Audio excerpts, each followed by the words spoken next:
ஒரு ஆன்லைன் பிஸ்னஸை தனியால ஸ்டார்ட் பண்ணி லான்ச்சிங்க்கு பிளான் பண்ண சேம் டேல ஸ்கேம் ஆனால் எப்படி இருக்கும்?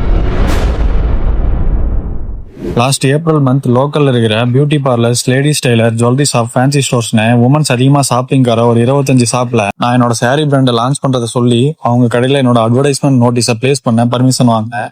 அன்னைக்கு குட் ஃப்ரைடேன்றதுனால பக்கத்துல இருக்கிற சர்ச்சுக்கு வர கிரௌட்ஸுக்கு ஃபிளையர்ஸை டிஸ்ட்ரிபியூட் பண்றது தான் பிளான்.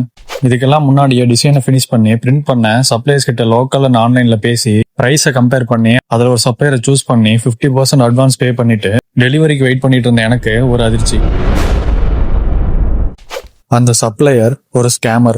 அவர் டைரக்டா பேமெண்ட் வாங்கிட்டு பிளாக் பண்ணியிருந்தா கூட பரவாயில்ல, ரெடி ஆகாத ப்ராடக்ட் ஆன் த வேல இருக்கிறதா சொல்லி ரிமைனிங் பேமெண்ட்டையும் வாங்கிட்டு நான் பிளான் பண்ண லான்ச்சிங் டேட்லாம் முடிஞ்சும் டெலிவரி பண்ணல. என்னதான் நான் ரேட்டிங்ஸ் அண்ட் ரிவ்யூஸ் எல்லாம் பார்த்து சூஸ் பண்ணியிருந்தாலும் ப்ராடக்ட் கையில வரதுக்கு முன்னாடி ஃபுல் பேமெண்ட் பண்ணி தப்பு பண்ணிட்டேன். அதுக்கு லான்ச்சிங் டேட் ரொம்ப பக்கத்துல இருந்ததும் அவர் ரொம்ப ப்ராமிசிங்கா பேசினதும் தான் காரணம்.